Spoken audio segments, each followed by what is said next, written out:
Ding ding, top floor. America's most evil podcast, the Pod People. I'm DJ Dipshit, Matisse Van Rossum.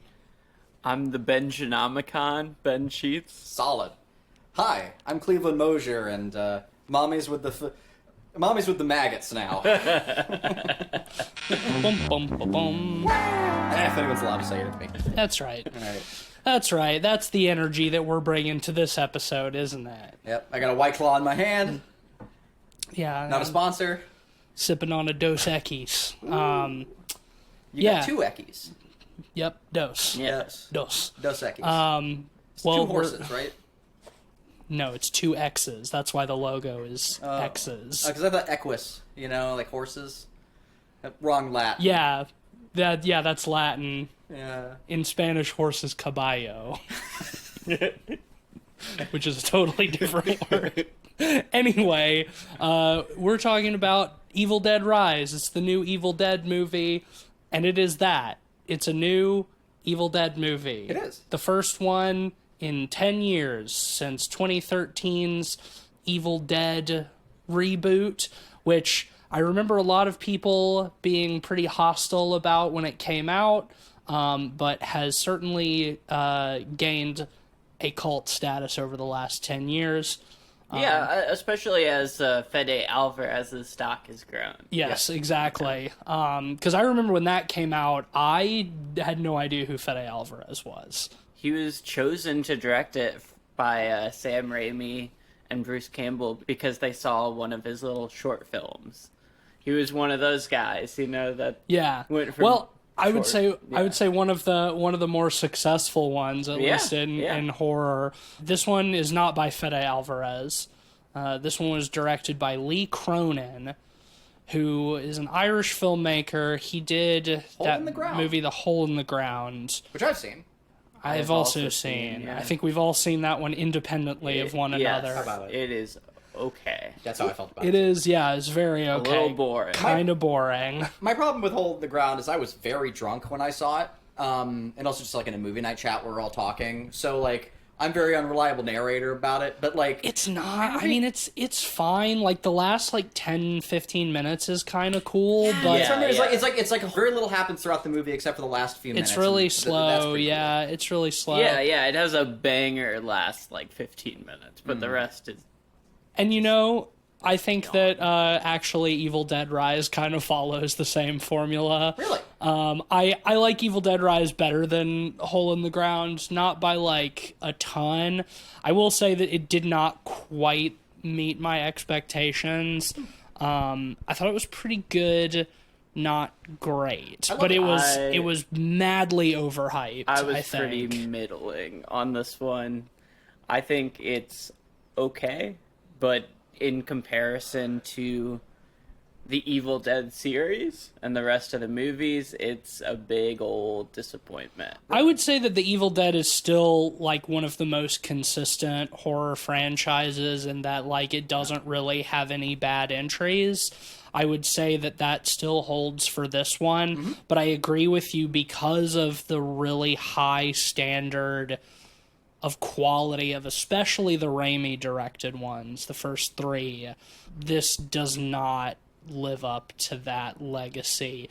That being said, I know this movie has been doing very well. We'll obviously get to our box office predictions at the end, but it's been very successful. People have been loving it, and even though it didn't quite meet my expectations, I'm still happy it's been as successful as it is. I think that Evil Dead is a great legacy horror franchise that I'm totally fine with them making more of them, because I think the formula is simple enough that if you get a creative enough director and writer, obviously, behind it, there's a lot that you can do with the Evil Dead premise. I think it gives a lot of room for creativity, and I think that's kind of one of my problems with this one, is I feel like it didn't break the mold as much as it could have. Honestly, given its setting. I feel like this one really plays it safe. Uh-huh. And that kind of sounds odd because this one is brutal and full of gore. Yeah, gruesome. But that's expected for the series, right? Yeah. Like the over the top graphic violence is I feel Evil like Dead this par for the is, course. yeah, just kind of making a mainstream friendly type of Evil Dead movie in a way. Yeah, well, I mean, and it has proved very mainstream Yeah. friendly so far.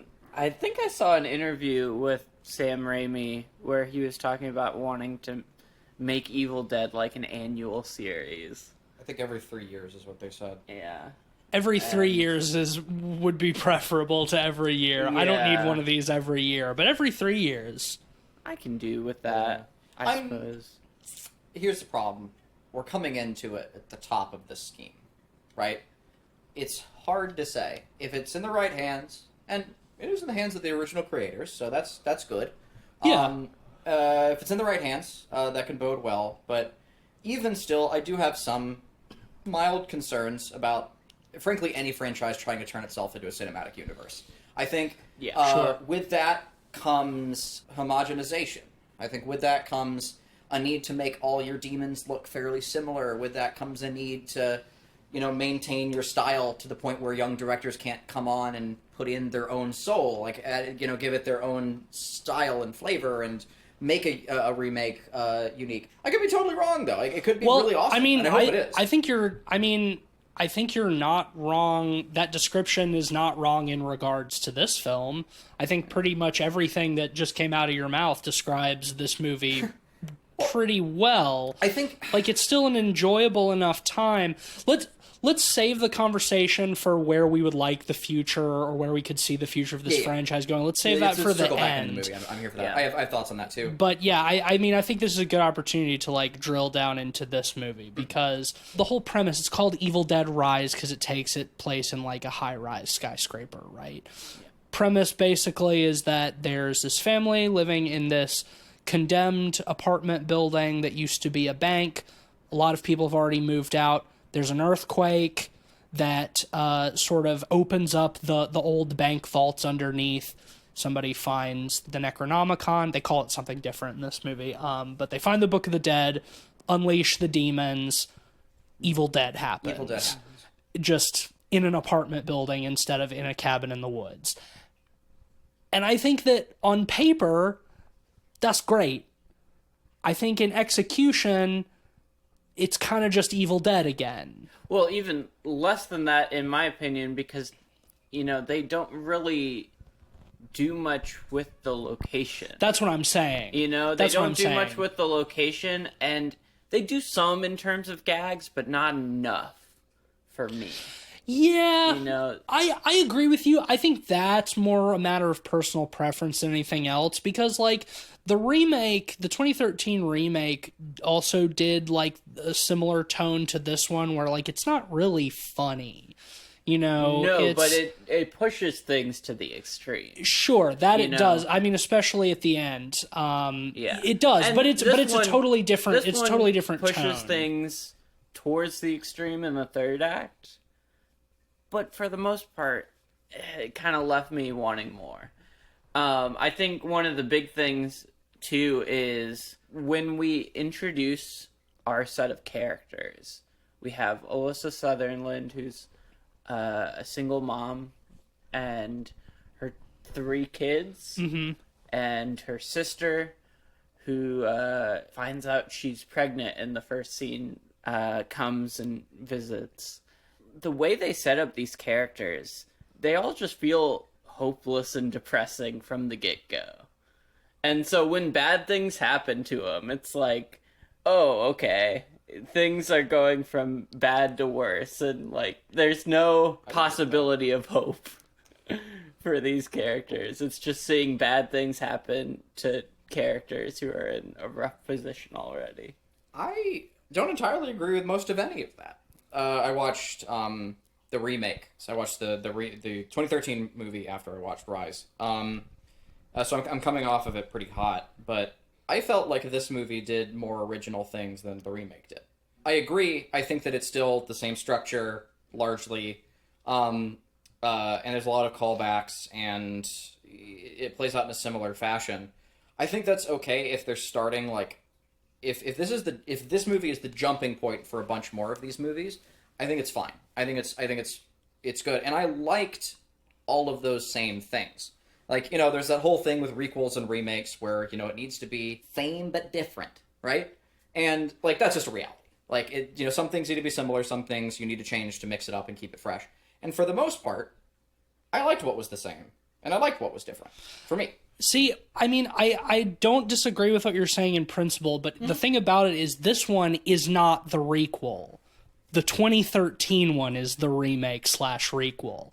And you're right, it does do a lot of the same stuff that the original Evil Dead does because it is a direct remake of the original Evil Dead.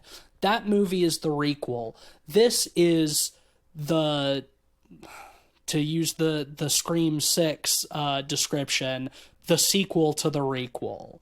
I mean, it's not a direct sequel to the 2013 one. It's not the same characters, but it is consistent in tone from the 2013 one. These two feel like they take place in the same world. You know what I mean? So I think that this is... I thought this one was a lot zanier than... You don't think this takes place... You don't feel like this movie takes place in the same world as the 2013 one? No, I don't. I think the 2013 one is a lot more gritty, down-to-earth, and dark. Like, the thing that really did it for me is I was looking back at shots from the original Evil Dead, and there's so many sequences with, like, dancing hand puppets and crazy, like, faces... and stuff, like the demons, whenever the people turn into demons in Evil Dead 2, they have like full prosthetic faces on with like, creepy, like hooked nose and big exaggerated eyebrows and, demon awesome. Teeth and mouth, and their cheeks are all sharp. Like they're fun. They're wearing like big latex masks and things. It's goofy, it's campy. And I don't think that the 2013, I like the 2013 movie, by the way. And also I watched it with a lot of peers who also really like it. And it's solid, but it doesn't really have much of any of that. The demons are like a little snarky, and beyond that, it's very grounded, and that's cool. It's the same. It's the same story, different tone. Mm-hmm. Yeah, and I like the subversion with like the sister with like the on drugs and stuff, and how like she's able to come back around. I thought that was cool, but I found the brother protagonist to be like really, really boring and dry, and I found that for most of the characters in it. I thought that they were all pretty bland.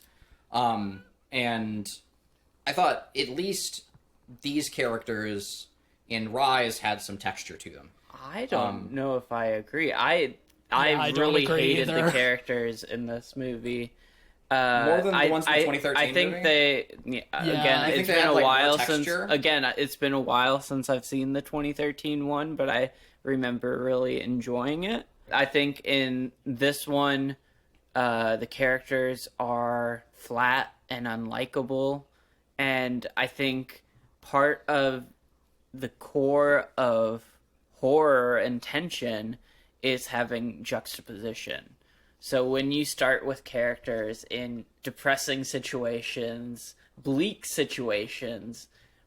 rundown apartment buildings, and things go from bleak to bleaker, it feels more flat than when things have some sort of normalcy. I don't think it was that bleak to start. Like I thought that like the family was like in a rough spot, but they were like clinging together. And I thought that there was a lot of like love between all of them. I really liked Tattoo Mom.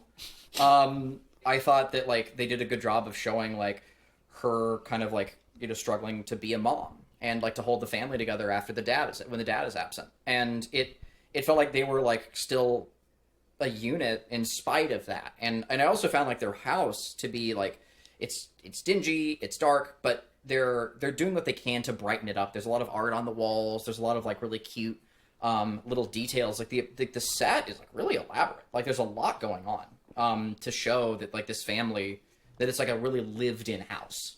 Much more lived in than a lot of these like apartment films feel. Like they're like your or any of these like haunted house movies that this is like in competition with, like your Insidiouses and all of those, like your Conjurings and stuff. Like I felt like this set just felt a lot more like a family's home to me.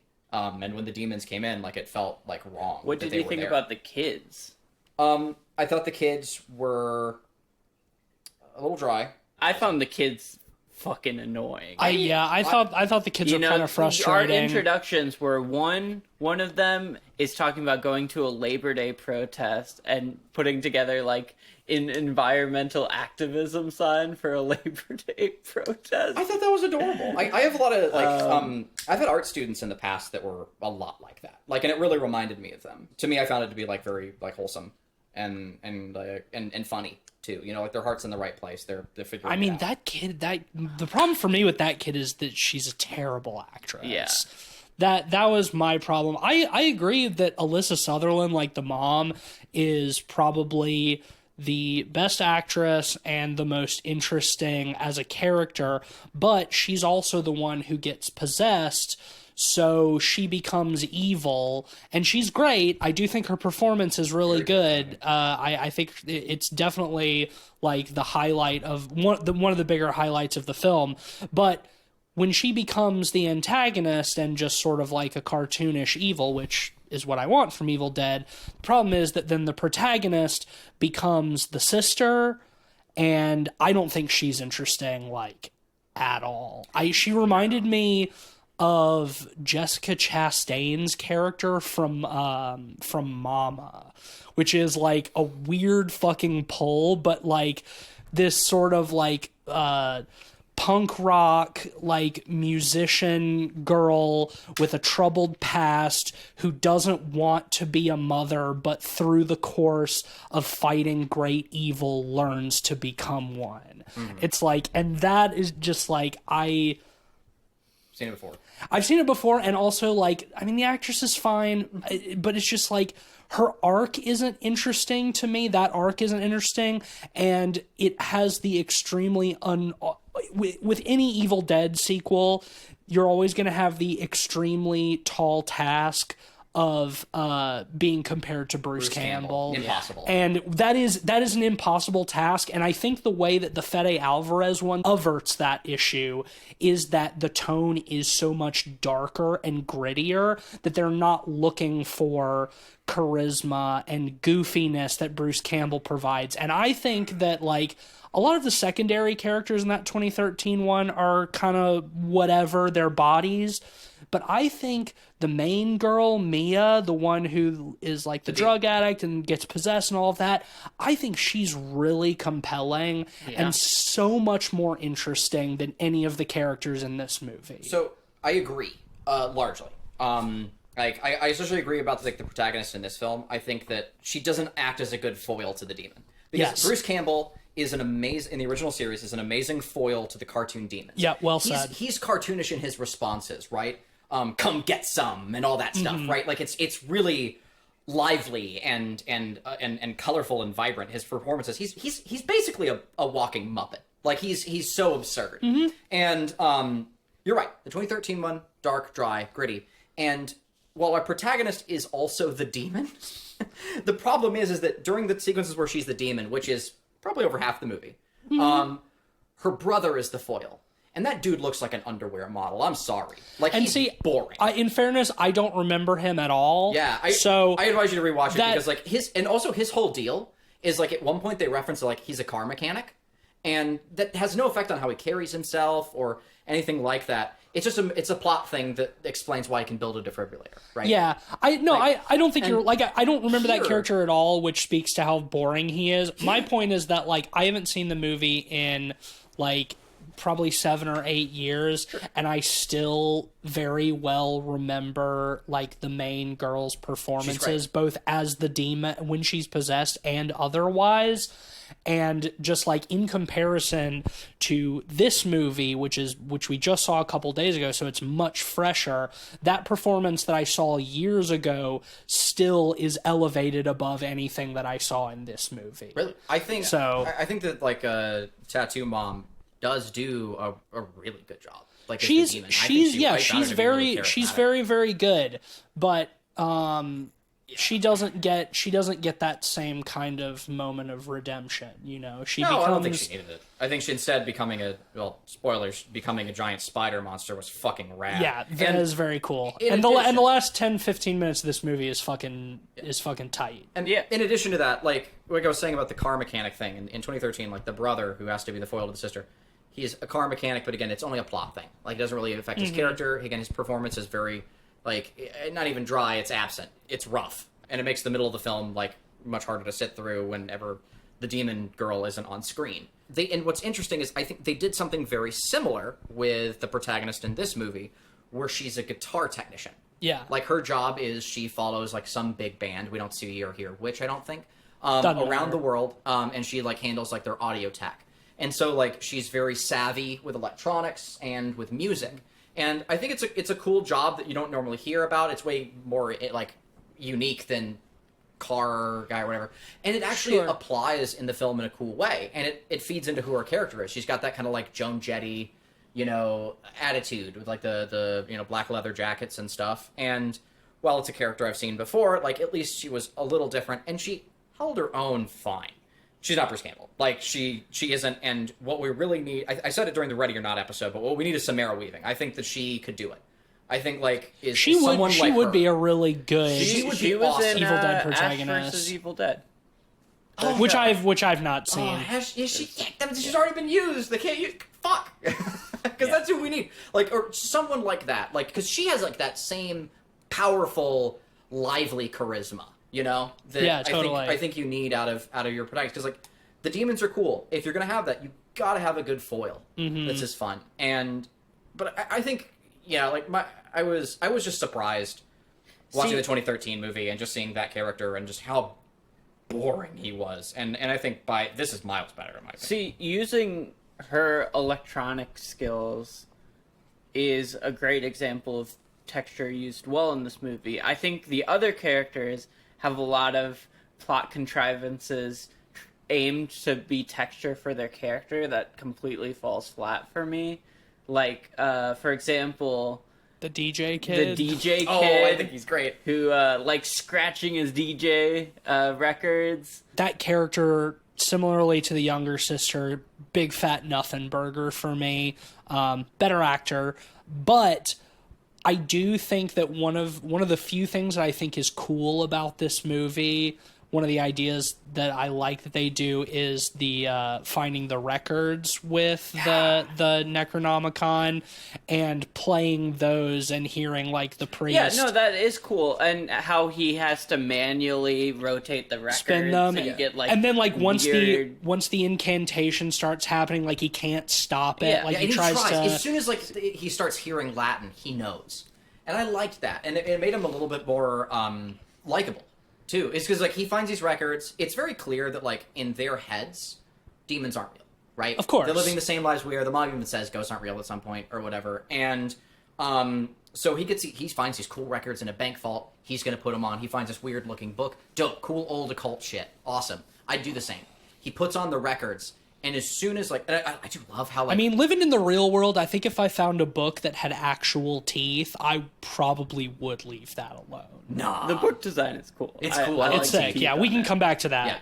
Yeah. And when he puts on the record, just another quick note on that. It is really cool how he, like, because when he first plays the record, it's just, like, deep, rough, weird, creepy, satanic stuff, and he's like, wait a minute. And he starts spinning it by hand. And what's cool, so he has to spin it by hand to make it, like, fast enough to be audible.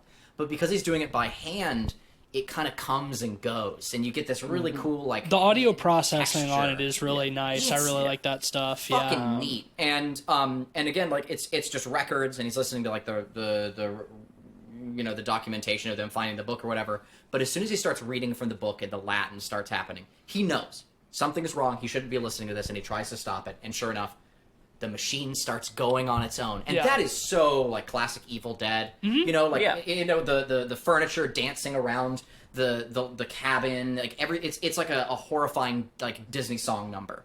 Here, like, it's that same idea. Like, even the electronics have become possessed, and I love that. I get really excited when he, like, unplugged it and it kept playing. Yeah, I mean, I think the point I was making earlier is like the point that he's a DJ feels more like a plot contrivance than something that adds actual texture. Like, he could have a record player and it would just be that. No, you know, yeah, but it doesn't I like feel like that adds anything meaningful to his character. I think That's another fair. example of that is the sister. She some of the neighbors come over and they have like a minute long sequence just to introduce the peephole, essentially. Yeah. About how the neighbor boys like her. They want her to come over and watch all of the Nightmare on Elm Street movies with them. Yeah. She's like, fat chance, I gotta go to the protest tomorrow. Yeah, and that scene does two things really clunky. A, it's specifically to set up that peephole, as if we wouldn't think an apartment building would have peepholes. Because it's specifically focusing on that shot several times. I mean, I And guess. B, like, I think it's just establishing a visual motif. Yeah, I think that's good. I think you want to do that. I don't think it's necessary, though. I think you can just use it the first time. You don't have to use it with the sort of bland character stuff. Hey, you need to set up the neighbors across the street, so I know where they are when they get murdered, and it doesn't take very long, and it's Yeah, I think that's a fine way to introduce those characters who don't do anything. They're That's they're the thing. bodies. They're in just respect to, like, bodies. They don't. In respect to they the don't- records and the protest stuff, I thought funky. it showed that they were like a cool art family. Like they're all like into, like the mom does tattoos, and she's like encouraging art and like protesting and being active and stuff. And like they're cringy because they're kids and like they should be. I think I like that. I like all that stuff about them. it's not like we got any cool art kills or anything related to that stuff. Substantially, Yeah, I disagree about the peephole thing, but like with the kid and the record player, like I agree with you. It's like there could just be a record player in the house. Like the DJ aspect doesn't really add anything to it. I don't think it doesn't feel like it's well utilized outside of we need record players so we can do the cool thing with like that's the thing. I think incantation as being a whole, spoken. the whole first act is really just clunky setups. Yeah. The youngest sister puts some scissors under the bed so they can be used later. All these different things where it's just specifically because the audience knows they're going to be used later. It does telegraph its hand in a number of ways. I don't have too much of a problem with stuff like the scissors. You see that, and it's like later when shit's going down in the living room, it's like, the scissors are under the couch. Who's gonna grab them and stab somebody with them, right? And in fairness, too, like the context for the scissors is like the youngest daughter making this weird baby head on a stick thing, and I thought that was cute. Staffany. That's funny. Yeah. That's good. Like the youngest one has like the funniest bit. Yeah, she's making Staffany, and she's using her mom's scissors, and her mom's like, "Hey, don't I'm gonna need those back or whatever." And she chucks them under the bed. That was cute. Like that's something kids would do, and I like that stuff. Yeah, Staffany is another one of those kind of a similar kind of contrivance, I think, because that's really just so like when they're roughhousing earlier, Staffany can get broken. So it's like, oh, we've got a sharp stick at play as well. With a baby That head one's on it. that That's one is another example. the scissors don't bother me too much, but that one's a little bit as like. As soon as you see that break and you see the sharp end of it, it's like, okay, that's going through somebody later. That happens like right after the scissors thing too. So it's like you're already having your eye drawn to, it's like, here's a trap for later. Here's a trap for later. And it's like, do this a little more organically, like especially considering how long the setup is. You have lots of time to do this stuff organically, and that all just kind of feels like they set all that up in like just like a minute. Yeah. So we can get to the demon stuff. But then the movie doesn't get to the demon stuff for another 20 minutes. It takes way too long. That's to my get point. going with That's that my point. stuff. With the amount of time that they draw that stuff out, spread out the setup of the sharp implementations more organically throughout all of that instead of at the very beginning, and then have 20 more minutes until demon shows up. One thing I do like about the broken stick thing is it's broken because they're like the youngest one and the middle sister are horse playing. Yeah. And it gets broken through their horseplay. And then later on, when the middle sister is the demon, the younger sister accidentally stabs it through her head.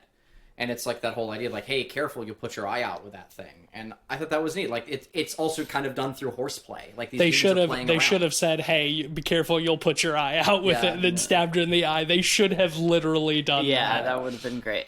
You know, and I will say, while I do think this movie kind of plays it safe a lot of times, one aspect where it really doesn't play it safe that I have to commend it for is, like, actually using the kids as, like, the primary, you know, characters in this, because it is a brutal movie. I mean, you know, like, you could easily play it safe and just have all adults. Yep. And to have kids in very traumatizing situations like this, but also murder. It's ballsy. Yeah. Like, like, it straight up murders the children, makes them demons, and brutalizes them. And it was, I think, fucking awesome. Yeah. I agree with that. I think the problem that comes of that is primarily the two older kids, especially the middle one, not good enough actors to really feel traumatized. Again, especially that middle one. Like, after the mom, like, dies, you know, quote unquote, before she comes back as the demon or whatever, like, that girl is just, like, emotionless. Like, they dripped some like Visine into her eyes to make her look kind of teary, but from, like, a child, like a teenager like that age whose mom just, like, died suddenly, like, should be an emotional wreck, right? Or at least, like, shell shocked, you know, in shock. Instead, it's just like nothing. The youngest does a good job. The youngest of the three children, the little girl, is the best, surprisingly. I think she gets the most screen time for it too, which is nice. Yeah. Well, I mean, also she's the only one who doesn't get murdered and possessed. Because I mean, she's the, like, the other two are, like, teenagers, like, you can get away with it, but, like, they're not gonna fuck up, like, the little girl, you know? That's the innocence that must be saved. They traumatized the fuck out of her. Oh, though. yeah. She's gonna need some therapy. Oh, yeah. She needs some real therapy. gonna have a bad fucking time coming into adulthood after that. Yeah, no doubt. But another thing, while we're kind of bouncing back and forth still, sorry, I'm probably just for the rest of the episode, but Yoda 2013 is a lot more grounded, right? They don't, like, redo the eyeball popping into someone's mouth gag or anything like that. Like, it's all... That felt so out of place in this movie. Like, it was my favorite gag of the movie, but it didn't feel like it fit the tone of the rest of the movie. I kind of agree. It did get a genuine laugh out of me, and it was kind of a moment where I'm like, whoa, why has the movie not been doing more of this? Yeah, that's what I wanted the whole time. You right. Yeah, and I will say, like, I would say this movie is more freakish. You know, like, it gets more wild than, like, 2013 or whatever. Like, and it tries the cartoon stuff, and I think it's a good start. I'm not gonna, like, poo-poo it too much in that respect. It's something I certainly wish that 2013 had more of, especially with, like, the final demon showing up at the end. It's just like it's just a person. The blood rain is really cool. Yeah, but you get the blood rain and the chainsaw fight, and just, like, cutting the demon in half, like, from fucking vertically. Like, that shit is fucking awesome. That shit is awesome. It's so cool, and it feels appropriate for the tone that the rest of the movie is going for. Yes. I think if they'd tried to make the remake jokey and goofy, then it would have been like, this is just the original again. But what I will say is, if I have to choose, I want the cartoon stuff. You know, like, and I'm glad that this movie was going more in that direction. And I think, and not just the cartoon stuff, but just how freakish it was. I think just, like, the brutality of the kills, and with, like, this fucking crazy spider monster at the end. I loved that design. That was my favorite. Yeah, again, the third act was great. For me, it's one direction or the other. You know, I feel like this one kind of falls in the middle, trying to straddle the line between playing fan service to the more fun elements, the zany elements, and the darkness of, like, the 2013 one. I felt like it was all pretty well tethered together in its brutality. Like, and that's why I like the word freakish, is because, like, it's got the silly, it's got the silly stuff from time to time. The mom is still getting to ham it up as a demon, and the kills are just so fucking brutal. I think of like the mom being killed at the beginning. I like that they do the like the electrical wires come down out of the elevator, like kind of an homage to the vines. Yeah. It's okay just to do that, but on top of that too, like the way that they contort her and like break all of her bones is fucking sick. It's brutal. And yeah. the way that she moves throughout the rest of the movie is like all of her bones are broken. Like it's a really cool physical performance. Like she does a great job making you think that like the demons like fucked up her body like that so she could move weird for them. It's neat. There's some cool established texture there. I do want more, and I'm hoping we can get more of that in future movies. Like that'd be cool. Yeah, I feel like this would have been the opportunity to like push that, because like it does feel like it's trying to have its cake and eat it too. And I think in this case, like there is a middle ground to be found, but I don't think this movie pulls it off. I think it doesn't. I mean, it certainly doesn't push the goofiness far enough. Like I do think it feels like it takes place in the same world as the 2013 one, which is why I feel like this is like the sequel to the requel, just fucking 10 years later. But to have like to have something like the eyeball moment just like on its own is so strange, and to like not have more of that like sprinkled throughout, like even if you don't want to turn the whole movie into that, to have a straight up Looney Tunes gag just once in the movie is weird. Well, it's a direct homage to 2. Right, where exactly. The exact thing happened, and you know, right, but it's a Looney Tunes. Yeah. gag. When I saw that sequence, the only thing that was going through my head is we could have more of this, you know, but we don't. Yeah. You know, so. And I think Alyssa Sutherland, like in her performance as like the possessed mom, like does have an appropriate amount of hamminess to at least the way she behaves and the way she talks and stuff like that, which, you know, the demons, the Deadites or whatever, have always had like a sick sense of humor, right? Like that's tonally consistent. But I just wish that like the violence that she was inflicting on other people had a similar like sense of humor to it, like a sick, twisted sense of humor. Like I felt like there was a missed opportunity to do something fun with like the tattoo gun. Like they kind of do. That's what I'm saying. That I feel it feels like a missed opportunity. Like she's got the one, like the daughter held down, and it's like she's about to like put the tattoo gun into her eye.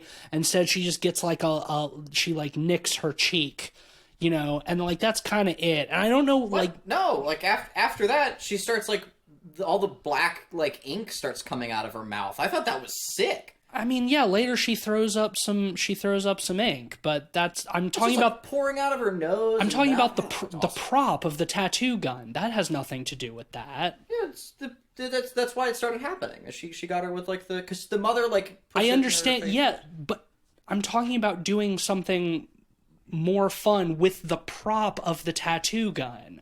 Like, I don't know, like, what... her throwing up ink later is fine and cool. Like, I did like that. But that's not... Like, that's not what I'm looking for.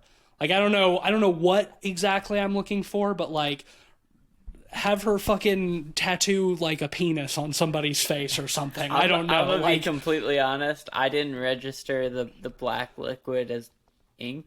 I thought it was, like, demonic blood type of stuff. You know, just... Really I mean, dark. Yeah, there is a lot of throwing up various colored liquids in this movie. So a lot of different colored puke. Yeah, and all the bugs. I thought that was great.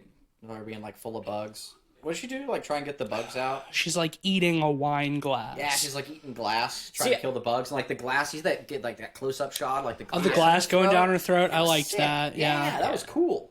I think that was part of the reason why I didn't register as ink, because right after it showed it, you know, she puked out bugs, and I was like, oh, it's just like demonic bug goo. Let's get it spread off the cheek, you know. Yeah, it's cool. Like I like the throwing up ink and the weeping ink and stuff. Like that's cool. I don't know. I just like what if she did get her in the eye with the tattoo gun and she pulls it out and the eyeball is like on the end of the needle and it's like bouncing up and down while it's still moving. Well, like another cool. Okay, I will say if we're just creatively brainstorming, also like while the person is still like we don't know. That or they're like she like possessed. pulls her tongue out or something and is like and starts like tattooing something like on her tongue, like just like something crazy, you know, something like it's a cool, like using a tattoo gun as a weapon is a cool idea. So like do something cool with it. That's all I'm saying. You can still have it lead to the same thing. Like you can still have her throwing up the ink later. Like you can do both, you know? Sure. Yeah. Yeah, that'd be cool. Yeah, I really like the tattoo gun almost hitting her eye and stuff. Looked pretty good. Should have hit her eye. That's what I'm saying. Oh, okay. Yeah, that's fair. Speaking of creative props, what'd y'all think of the cheese grater? That was a nice moment. Oh, and like she hits her in the calf with it. Gets her in the back I of the would like leg. more. Yeah. I like. I think she could have hit her a couple more times. We could have gotten like a really nasty. That's what I'm saying. like- Give it. Yeah. See that? Yeah. There Push you it go. Further, yeah. More. Exactly, Yeah. exactly. Yeah, but like there's enough other fun stuff in the scene. Oh man, you know what would have been great? Like when the mom first comes Great. in. I'm going somewhere with that. Let him cook. Hold up. Hold up, let me cook. When the mom first comes in, she's like possessed. You know, we have the scene that we see in the trailer where she goes in and she like puts the skillet down and she starts like smashing like eggs into the skillet, right? Yeah, I like that. I thought that was pretty fun. I like that.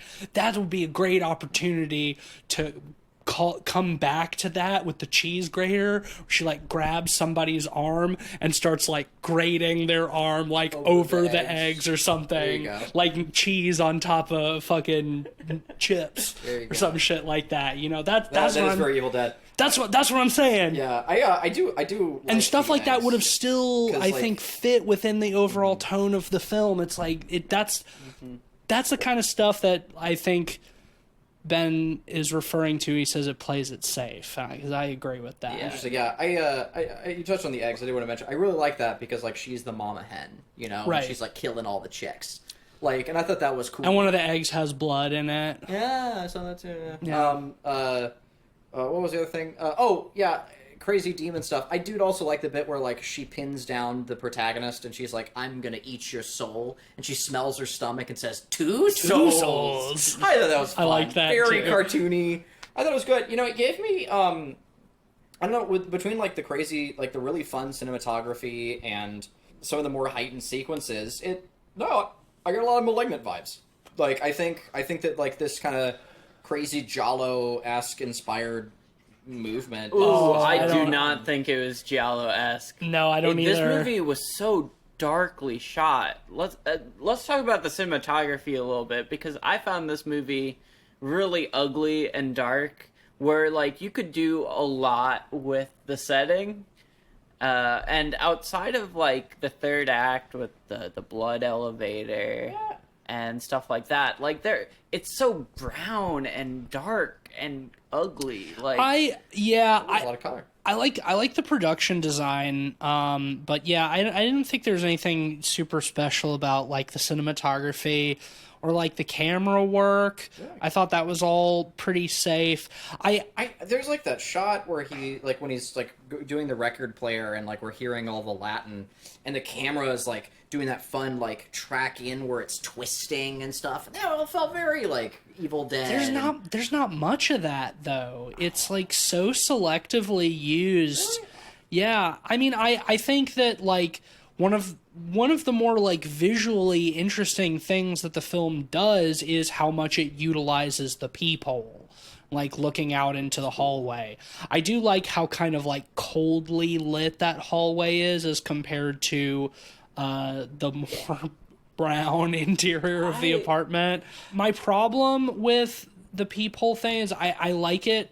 I like them like looking out and like watching what's happening out there. I do just kind of wish that like all of the neighbors weren't just killed all in the same scene, like Yeah. watching the peephole. Like I feel like the people You gotta was utilize a little those bodies. overused too. Like, I got the idea, and we got several sequences where the whole gimmick of the sequence was, oh, the demon is acting normally, and no, suddenly they're a demon again. And it's like, how many times do people need to get fooled before? Well, yeah, I mean that's more one of those things like how many times are you gonna fall for this? Yeah. I don't think the peephole was overutilized. I liked that. I think that it's cool that it's like, hey, we did lock the demon out in the hall successfully, but the demon is still wreaking havoc out there. I just wish that like they hadn't done it like all in the same scene. I wish that had been a little bit more. Oh, I liked it. Cause like I like her killing the neighbors out in the hall, but like it introduces all these neighbors as like, okay, we've got all these extra bodies to do some fun creative kills on, and they all just kind of get killed like all in the same scene and from like the point of view of the peephole. People, yeah. So like off camera. We have a whole high-rise building as a setting. Like, Yeah. Make the camera sprawling. Now that she's outside, she's a danger to the rest of the whole building and all of these tenants and all of these people. Like, show us that. And they much fun. They get away with it because the building is condemned, so most people have moved out already, so it's largely empty. But I agree, like that was my, I mean, I guess spoilers jumping ahead to our predictions and stuff later, but I remember that my tagline for this that I was hoping for was Evil Dread, like Judge Dredd. And it's not that. Yeah, and give me something that feels like Dread or The Raid. I feel like it's too centralized to their apartment, which is why I feel like it doesn't do enough with the setting until like the end. Like I like the stuff with the elevator filling up with blood is cool. A lot of fake blood that they used, which is dope. They used something like 1,800 gallons of fake blood in this movie. I kind of wish the fake blood wasn't just condensed into the elevator in the last 15 minutes, though. Because it feels like just a blatant The Shining thing, yeah. You know? And, like, give me buckets and brain dead levels of fucking blood throughout the movie. Yeah, sure. Give me brutality and tons of blood over the place. I agree with you. I think that, like, the elevator is one of the only like cool things they do that is specific to the setting. Yeah. I think most everything else could be done in a cabin or a suburban house or any setting. Like if you're gonna set this in a high-rise apartment building and call the movie Evil Dead Rise, like utilize your space, utilize this whole building that you have access to, and the elevator does that, and to an extent the parking garage does too, but I also don't feel like there's anything that's like super unique about that. Like at the end there's a wood chipper and a truck, and it's like those could be anywhere, that doesn't have to be in an apartment building. Yeah, it's one of the brutal ways you could have killed her at the end there. I mean, don't get me wrong, I love it there, but it's not like dependent. It's not something that you could only do with the setting. That's what I'm saying. Like you could. It's interesting because like I can see like wanting like a whole thing. I love the wood chipper. She goes on like a big like rampage throughout the whole apartment. I think on their budget they'd probably have to like do it in CG or something, and it would look bad. But like I don't think so. I think that like there's a kill in the elevator at the beginning with the mom. Like as I would count that. Like there's that. There's the peephole shots, so we get stuff in the hallway, we get plenty of stuff in the parking garage, and we get plenty of stuff in the apartment. And I think that like that hits. But houses have peepholes too. There's nothing about a peephole that has to be in an apartment building. And all the stuff, again, it's centralized to their apartment building. It's all stuff that you could do it exactly the same, but in any setting. The only things that you can't do that with are the two elevator scenes, which are highlights for me, because it does feel it's like, okay, this is utilizing the setting.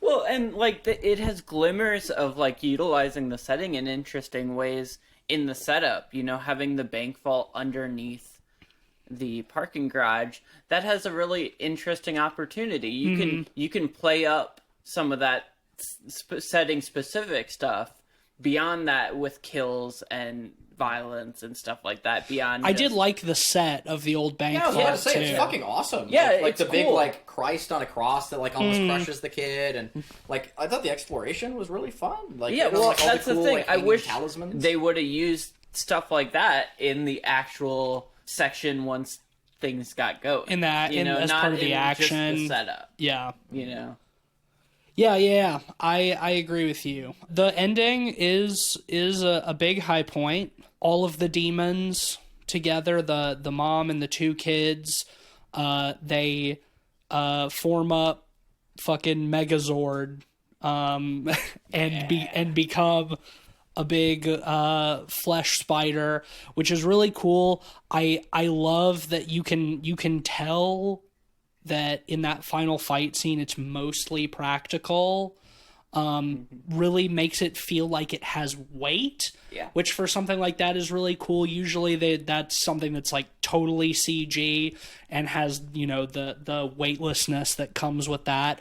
It definitely feels like it was like a big heavy rubber and foam that all three of them got thing into. that mostly one person got into, except when they needed to do a shot with all three of their heads. They probably had a couple of rigs. Yeah, clever. That stuff is great.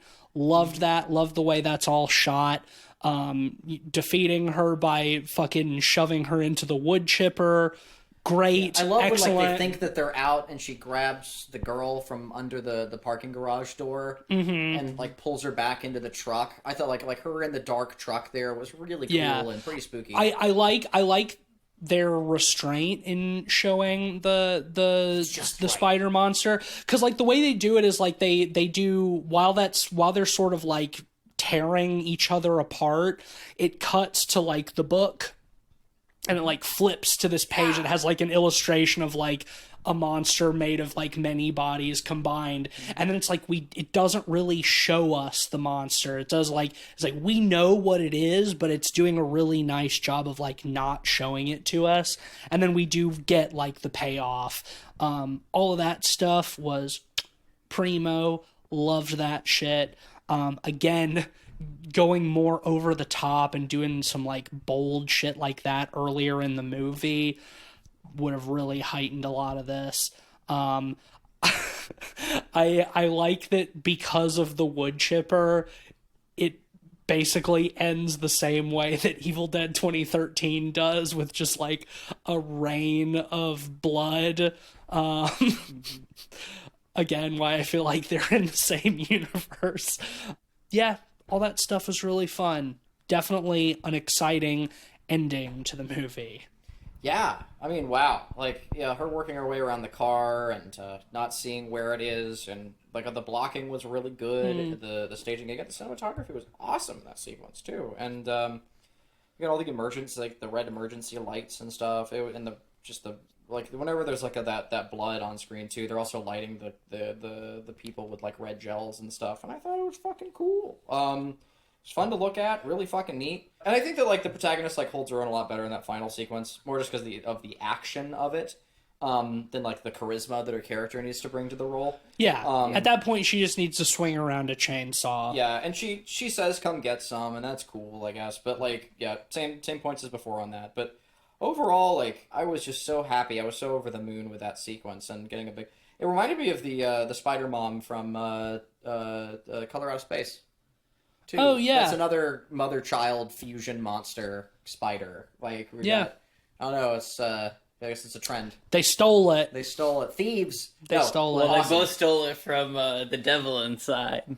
Y'all my remember God. that? No. You mean The Evil Within? The Evil Within. You don't even know the name of the movie. It's my pick too. Oh man, what a fucking movie that that's was. Right. That's fine. Yeah. Yeah. Well then, I really liked all that stuff, and yeah, again for me, I like the kills. I like the sequences. I like how it works in the setting. And again too, like I said at the beginning of the episode, I really liked the set. I thought, you know, it felt like a lived-in home that was made perverse, that was ruined by these demons, and I felt that. I liked it. The stick through the face, like there's just tons of gore there and blood effects, and there's blood all over that kitchen floor during that skirmish. Like, all of this is things that I've seen in Evil Dead before and expect from it. yeah, and I thought it was cool, and I got what I wanted. I got my money's worth. Why don't you stick a rating on that? Strong 4. Ben? Yeah, well, Evil Dead Rise, it's set in a high rise, and for a movie set in a high rise, it sure is pretty middling. 3 out of 5. Damn, good one. I wanted so much more. Yeah, I'm in the middle. 3.5 out of 5 for me. Wasn't a bad experience. Like, it's fine. But definitely did not push the envelope in the way that I was hoping it would. So average of 3.5 out of 5. Before we move on, I would like y'all to give me your Evil Dead ranking. Oh, okay. Man, I have not seen most of them in years. Evil Dead 2 is number 1, obviously. Probably Army of Darkness after that. Then maybe remake? And then original? And then this last? I'd feel pretty confident about that, except the positioning of the original and the remake. Those could also be switched. I'm not totally sure. I would need to revisit both. Otherwise, I'm pretty confident. Yeah. So this is on the bottom. It's been longest since I've seen one, in fairness. So this might be unfair, but I would say at the top, I think Evil Dead 2 is like a better movie, but for me, it's Army of Darkness. I grew up just. I think that's fair. I wore that VHS tape out, man. I love that movie to bits. So Army of Darkness at the top, then Evil Dead 2. Again, all the prosthetics, practicals, and goofy cartoon stuff is super fun. And then you're gonna hate me, but I think I like this movie. At the end of the day, I think visually it's more compelling. I think that the characters are still largely more interesting than the remake. They got more texture to them, and again, I just really loved the setting and set and the practicals with all the gore and stuff. So I'm gonna put Rise third, and then after that I'll put the remake. I do really like the drug addict stuff and all with the sister in recovery, and how it's like, oh, she's possessed by the devil. Like those themes kind of compare, and her actually coming out of it in the end was cool, and she gets to be both Bruce Campbell and Demon, and that works. So you'd put the original last. I don't want to, but like 2 is just better in every It is. in every way. It is. And I think it's a rare thing, and like again, I mean, the first Evil Dead is just a first draft for Evil Dead. it really 2, is, and it's fine, and it's awesome that it exists. Obviously, I also think it's good. Yeah, It's still a good It's- movie. I need to Legitimately rewatch it. scary too. Yeah. It's been I well think, over a decade since I've seen it. In fairness, but yeah, I don't know. It's probably the remake, or it's either the remake at the bottom and 1 there. Just like you, I think I could switch them out. Either Yeah. way. What's yours, Ben? For me, 2, obviously, number 1. As we've talked about, it's a masterclass. Horror canon. We need to cover it. We haven't yet for some reason. We haven't covered any of the Evil Dead No, movies. This is no. our first one. Then We'll get second, around to it. second would actually be 2013. I think it's the really? legitimately the scariest of the whole series. I would agree with that. And for that reason, I think it's the second most effective. The shots of the sister coming out of like the trapdoor and stuff, Terrifying. really good. Third is Army of Darkness, just a classic, though it teeters on being a little too slapstick. It's still a blast. Fourth would be Evil Dead, the original, and then this one. Yeah, I think again, overall the franchise is remarkably consistent. Yeah. Even though I gave this one a 3, like I would Like, still that's recommend still slightly it. above- I yeah, would I still mean, that's- recommend it. Like all of the series is good. Honestly, I feel like I was a victim of overhype on this one. I feel like my expectations were set way too high going in, and it just did not live up to that. I'll tell you where I really agree on that point too. Is the trailer showed too goddamn much. As trailers do. As trailers do. As trailers but this do. one in particular, it showed all the big beats, all the one-liners, and Hey, at least they kept the spider monster out of the trailer. Thank God. But other than that, they did show like all of the best moments. and I pretty think that much. really Yeah. that had an effect on, and it was showing everywhere. Like they put a lot of budget into their marketing. Yeah, and yeah. like it was everywhere. So like I saw it a million times, and it's like I think, and I hate it because I think like when the mom pops up from the bathtub and she says the whole like "mommy's with the maggots now" thing, like I would love to have been able to fucking like Men in Black wipe my brain of that trailer. Yeah, and see I how think that moment felt like in the movie on its own, because like just the trailer like I think really did a disservice. just the number of times over the last few months that we've had to hear "mommies with the maggots" now. Right, it's not fair to the movie. Like, and because I do think that would have been a more effective moment if we hadn't seen it a fucking bajillion goddamn times. Right, we're all Yeah, irony poison, but- so it kind of makes that hard. And so yeah, I will definitely say that. So and I try to look at it like outside of that as much as I can. But. Well, real quick, while we're discussing the franchise, like I do think that every year is too much. Every 3 years feels like a good number. But what I especially after this one, really need them to start mixing it up a little bit. Yeah. I think if you hold to all of like the core tenets of Evil Dead, like someone reads from the Necronomicon, you get your POV demon flying shot, somebody's possessed, does a bunch of horrible things. Fun subversion with the drone at the beginning of this movie too. Yeah, that was fun. Have buckets of fucking gore. If it's time period appropriate, throw in a chainsaw. These are the Evil Dead staples, right? But other than that, you can do anything. So you can set it in any time, any place. Somebody stumbling across the fucking Necronomicon and releasing the Evil Dead. Feudal Japan, let's go. You could. Yeah. You totally could. Yes. Legitimately, yes. Wild West, dude. Fucking Wild West Evil Dead. But here's what I want. Dude, give us another medieval one set during like the Black Plague or something. A little more toned down than Army of Darkness, you know? But still do some good homages to it. What I want, more than anything else, is bring back prosthetic demon faces. Let's get weird demon Muppets back.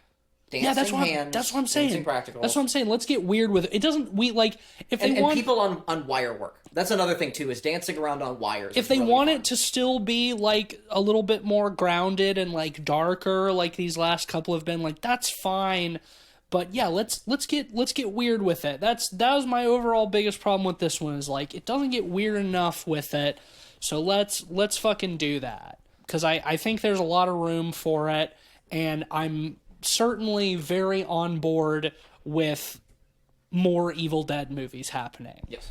But time to stop playing it safe, folks. Yeah, but I think if they stop playing it safe from here, this movie's a fine jumping off point for it. Sure. Yeah. If they really do something like exciting with the next one, then maybe I'll be a little kinder to this one on reappraisal in the future. I'm not sure. High bar. Anyway, we do have results. We do indeed. I was just let's find out what those results are. While you're pulling that up, I did see, because I think this will be pertinent to when we get to box office. Originally, this movie was planned to be released direct to HBO Max, and then it performed so outrageously well in test screenings that they're like, okay, we got to put this into theaters. Awesome. And I think that they are all shaking hands and smoking big cigars and patting each other on the back for that decision now. Good. This is going to sound ridiculous, but I think if it came out to streaming first and not theaters, my expectations would have been lower. And I almost might have liked it more. Maybe, but I think... I hate to say that, but... If the original creators of Evil Dead are doing well off of it, and they can establish more of a legacy and get like more films out there, awesome. As long as it's not too homogenized. I mean, fucking Sam Raimi did the Spider-Man trilogy and fucking Cape shit and what is it, Doctor Strange. Yeah, he's doing fine. Just fine. Yeah. Mm-hmm. Okay, so Evil Dead Rise, for Rotten Tomatoes, I predicted 86, TC predicted 72, Cleview predicted 65. Oh, I went low. It's currently sitting at 84. So I get that one. Very close. I'm glad I Very didn't close. get Yeah, that. I actually undershot that. Not as much as you, though. So for box office, I predicted 32 mil. TC predicted 18 mil. Cleve, you predicted 15.5 mil. Right now, it's sitting at 24 million. Nice. So it's close, but you got it. Yeah. And then collective rating, I predicted 4.2. TC predicted 3.5. Cleve, you predicted 3. Spot Hit it on. right baby. on the right on the fucking money. money. Hell yeah. Tagline for me, I said Evil Dead rises to the occasion of continuing the Evil Dead legacy. It does. Sure. I guess, yeah. TC said Evil Dread. Yeah. We already And then discussed that. Cleve, you said a hole in my brain. The fuck What does that mean? I don't know. Do you stand by it? Oh, I'm in a hole in the ground. I was making a joke. It was a reference to a hole in you're the ground. doing a hole in the ground Decrypt joke. my own fucking thing. Yeah, that I did not get that. What the fuck is wrong with me? Y'all have to deal with that on a regular basis? Yeah, Jesus, dog. I'm sorry. Yeah, dog. Sorry, guys. Yeah, hole in the ground. You know what? I think, that's probably why I was so kind of down on it going in, is I thought Hole in the Ground was kind of mid. But honestly, the problems I had with Hole in the Ground, not at all the problems I had with this movie. Yeah. In fairness, so. I had a lot of the same problems. Anyway, next week Anus Men. is Anus Men. Oh, Christ. That's right. Yeah, we finally got a way to watch Anus Men. So even though we were supposed to do that like 3 months ago, Didn't come out near us, not no, our fault. Yeah, it's true. Did not come out near us. Although one of my old coworkers was able to go see it in Greensboro. What the fuck is that about? There's a Not Raleigh, screening- Durham? There's a screening in Greensboro, but not in Raleigh, Durham. Come Fucking on, Greening man. and Screensboro, not here. What the fuck? Greening and Screensboro. All right. Yeah, So- all right. Ennis Men is next week. Anus Men. What mysteries will that hold? I don't know. Come back My next prediction on week. that one is it's going to be Well, Link, and we'll I'm not have going to like it. open it up like We're gonna good see. scene Oh to yeah, scene. I'm Anus certainly predicting that Cleveland is not gonna like it. Yeah, we're gonna find out. From everything I've heard about it, I think I'm gonna love it, and I think Cleveland's gonna hate it. Well, it's not a Marvel or Star Wars, so you know I'm going to hate it. That's all I love is Disney. That's true. movies. Give me my Disney content. Speaking of, here we have our sponsor, which this week I'm a big fan of. I'm really glad we finally got this sponsor. You know, they're one of my favorite products, and I've been really pushing for it for a long time, and they finally got back with our emails, so I'm very proud to say that this week is sponsored by Two Frogs Living in Sin. That's right. Two frogs living in sin. There were two gay-ass frogs. They were too busy living in sin to respond to your emails. Someone put chemicals in the water, they turned the frickin' frogs gay, and now they're living in sin.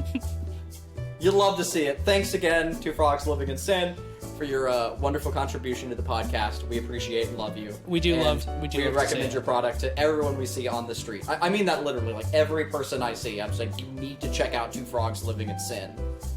It's true. He's done it. I've seen it. It's incredibly embarrassing. It is. I use the word Because most people don't know what to do with that. I just say it has an incredible mouthfeel, and I don't explain any further.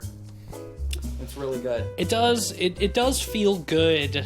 It does roll off the tongue, doesn't it? Two frogs living in sin. Sinful delights. Thank you, Two Frogs Living in Sin, for your sponsorship of the podcast this week. If you, dear listener, would like to support the podcast, well, you can do so free of charge by leaving us a 5-star rating and a review on Apple Podcasts. But if you want to support us not free of charge, you can become a Patreon subscriber at patreon.com/podpeoplepod. Shout out to our honorary pod boys, Sam, Zach, and Micah. If you join the $5 or $10 tier on Patreon, you get Discord access, and the Discord Pop it. is popping. It's the summer of Bo over in the Pod People Discord. It's the summer of Bo. You better believe it. You better believe it. We're That just becoming the same person. The more this podcast goes on, Patreon.com like a big mother spider, we're all just fused together. / Pod People Pod. Follow us on Twitter, I guess. I don't really give a shit. Letterbox.com / Pod People Pod. Where you'll find a list of all the films we've talked about on the show with our average ratings and links to those reviews. You should follow me on Twitter at SomeSpookySnake, and also I stream on Twitch every month at twitch.tv / SomeSpookySnake. I'm still working through Resident Evil 7 DLC because there's a lot of it. Yeah, so Twitter is getting pretty dog shit, and I'm basically Yes. gonna leave it. So I think instead of plugging, I'm just gonna give a recommendation to something random. I'm going down with that ship. every episode. What you got? And so for this episode, I will recommend to our listeners check out the game God Hand. Resident Evil 4 has been really popular. Right after Resident Evil 4, the game's director, Shinji Mikami, used the same engine to make a really wacky brawler called God Hand. It's very fun, very funny, very challenging. You can download it online probably somewhere. Ben has been talking about this game for months. It's annoying, yeah. It's great. Really, yeah. I have no interest in it, especially after Ben's been talking to me about it. I don't want anything to do with it. It looks stupid. I think it's pretty cool. Well, that's Ben's recommendation corner. Hey, yeah, this week, Amanda the Adventurer is still out. It's still doing really well. It's the point where my DMs are getting blown up by people I don't know, and I don't like it. Don't talk to me. Stay away. Leave me alone. Go play Amanda, but don't DM me. Unless you're in the Pod People Discord. Well, that's not DMing in that then. case, That's just having a normal you human can talk conversation. to us. You can whenever also you want. email Cleveland. No, don't dox me, bro. Don't dox me. He's pulling his dox out. Don't do it. Misinput. All right, yeah. You can. We do movie nights, and I'm there. Be nice. Love each other, and don't DM me asking for shit. Please. I'm tired.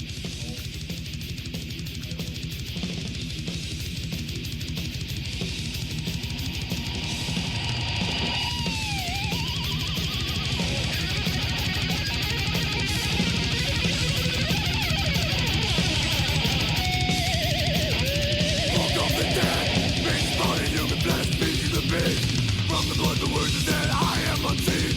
Just think about the life trapped in a dream. Of the never know the goal.